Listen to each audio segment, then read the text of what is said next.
En esta sesión vamos a analizar la legítima defensa, las exigencias básicas de la legítima defensa. La legítima defensa es una causa de justificación que ampara comportamientos necesarios para repeler o impedir una agresión ilegítima de terceros. La legítima defensa tiene una regulación específica en el Código Penal, en el número 4 del artículo 20 del Código Penal, y está fundada también en el principio de solidaridad.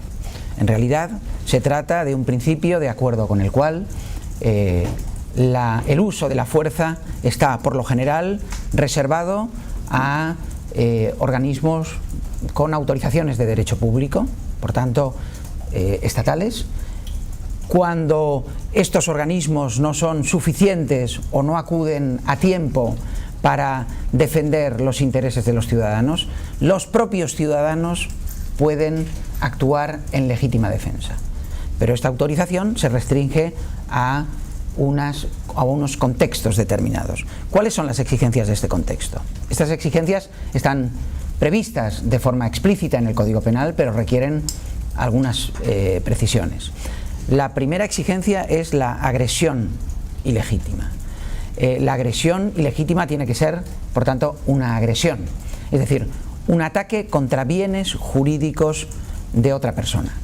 Ese ataque contra bienes jurídicos de otra persona puede serlo en principio contra cualquier bien jurídico, aunque es cierto que cuando no va dirigido contra la vida o contra la integridad corporal, muy frecuentemente se exige una reacción proporcionada, que no es exactamente la de la legítima defensa. Por otra parte, tienen que ser las agresiones, ataques de personas. Uno no se defiende del ataque de un animal.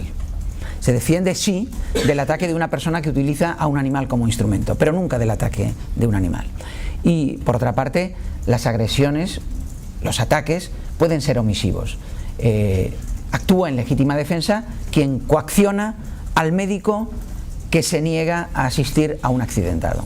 Esa omisión era un ataque contra los bienes del accidentado y, por tanto, quien coacciona actúa en legítima defensa.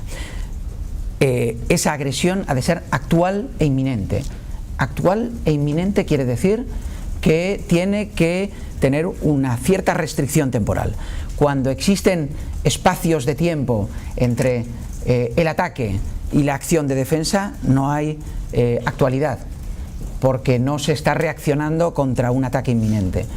El Código Penal hace algunas precisiones en ese sentido y se refiere, por ejemplo, al ataque contra los bienes, y aquí lo que viene es admitir que es posible una defensa después de la consumación, porque dice que se pueden defender los bienes después, no dice explícitamente de la consumación, pero dice mientras están en riesgo de deterioro o pérdida inminentes. Por otra parte, y cuando se refiere el Código Penal explícitamente a la morada, se refiere a un ataque que posiblemente todavía no ha tenido principio de ejecución como delito, y dice que ya hay agresión a la morada cuando se entra en morada ajena. Por tanto, está regulando el espacio temporal de la actualidad de la agresión. Pero esa agresión ha de ser sustancialmente antijurídica. ¿Qué quiere decir esto? Quiere decir que, por ejemplo, el agresor no se defiende de la acción de defensa, porque ya su agresión fue antijurídica inicialmente. Tiene que ser, por lo tanto, una infracción legal, tiene que ser constitutiva de un delito o de una falta. Y además tiene como consecuencia, por ejemplo, la práctica jurisprudencial de negar la posibilidad de legítima defensa en una riña. Todos, cuando han aceptado una riña, actúan antijurídicamente. Y por otra parte tiene la posibilidad o tiene la consecuencia interesante, por otro lado, de impedir que sea posible la defensa frente a una acción autorizada en derecho público. La veíamos en la sesión anterior, autorizada en derecho público porque el funcionario, por ejemplo, detiene de acuerdo con una comprobación específica ajustada al deber. Por otro lado, la legítima defensa requiere la necesidad racional del medio empleado, dice la ley. Necesidad racional no es proporcionalidad. Necesidad racional es la utilización del medio menos gravoso para el agresor de cuantos tiene en su mano el agredido para impedir o repeler la agresión.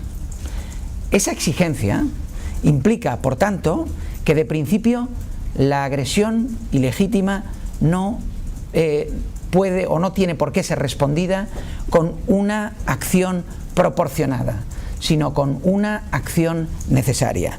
Necesaria, ya se ha dicho, para impedir o repeler la agresión.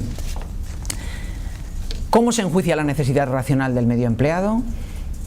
Se enjuicia en una perspectiva objetiva ex ante, es decir, hay que comprobar el contexto objetivo en la situación en la que se encontraba la persona agredida. No se comprueba de acuerdo con la representación del sujeto del contexto, sino con el contexto que existía en aquel momento. Y el último requisito que establece la ley es el de la ausencia de provocación suficiente. Este requisito ha traído problemas en la doctrina y en la jurisprudencia. ¿A qué se refiere la ley? Hace décadas se sostuvo, y no está mal, que lo que quería decir es que no hay defensa frente a agresiones antijurídicas. Esto es claro. Pero esto no lo dice la ley. A lo que se está refiriendo no es solo a eso, sino también a que no cabe defensa cuando el propio defensor ha creado un escenario que aparentemente es de defensa, pero que en realidad no lo es. Dicho de otro modo, cuando el defensor es tan responsable de la agresión como el propio agresor. Este sería una definición básica del requisito. Y nos queda por ver muy brevemente cuáles son los límites de la legítima defensa. Hasta ahora hemos visto unos límites que derivan de los requisitos, pero la legítima defensa tiene otros límites que vienen determinados por su propia naturaleza. Por un lado, no cabe legítima defensa frente a comportamientos que no son relevantes para el derecho penal. No es posible actuar en legítima defensa frente a un comportamiento de un sujeto hipnotizado, o no es posible actuar en legítima defensa frente al comportamiento de un inimputable, de una persona demente. Esto no quiere decir que yo no pueda reaccionar y que tenga que soportar el ataque. Quiere decir, en primer lugar, que si es seguro tengo la obligación de huir, cosa que no sucede en general con la defensa, y en segundo lugar, que si no es seguro huir, en mi reacción ahí sí he de actuar de forma proporcionada y no solo racionalmente necesaria.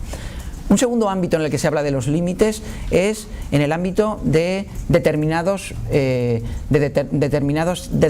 instituciones. Por ejemplo, en las instituciones de derecho público, y esto lo hemos visto ya varias veces, es correcto afirmar que los agentes de policía, y se discute incluso si la policía tiene en sentido estricto derecho de defensa, deben de actuar con determinados límites que derivan de que ellos tienen el monopolio del uso de la fuerza, el Estado tiene el monopolio del uso de la fuerza y los conocimientos técnicos para utilizarlo. Un ejemplo, un agente antidisturbios debe de soportar algunos ataques hasta que reciba la orden de actuar contra los manifestantes.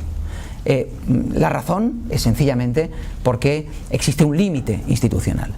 Lo mismo se deriva de la convivencia familiar, o se derivaba tradicionalmente. Es cierto que este marco queda abierto y se encuentra en cierto modo en crisis, en el sentido de que los nuevos delitos que se refieren al maltrato en el ámbito familiar modifican estos criterios. No obstante, se puede decir que en el ámbito de la convivencia familiar existe un deber de soportar determinados comportamientos de la persona con la que uno convive, siempre y cuando no estén en riesgos bienes fundamentales de las personas.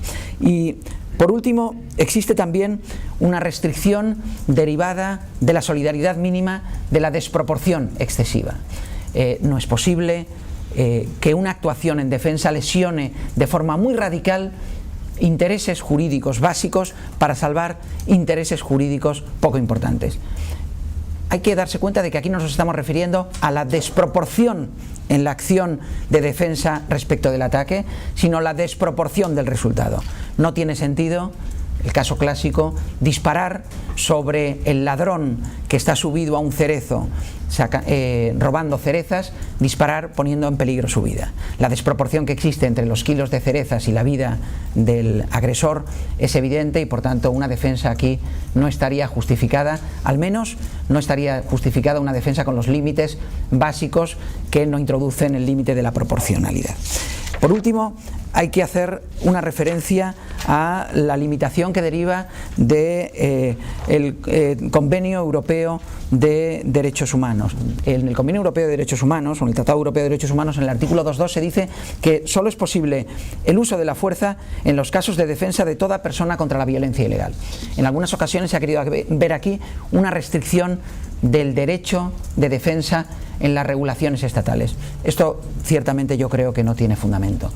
Una actuación racionalmente necesaria, tal como la que se describe en el Código Penal español o en otros códigos penales europeos, no está restringida por lo que establece el artículo 2.2 del Tratado Europeo de Derechos Humanos. Con esto hemos visto los requisitos esenciales de la legítima defensa.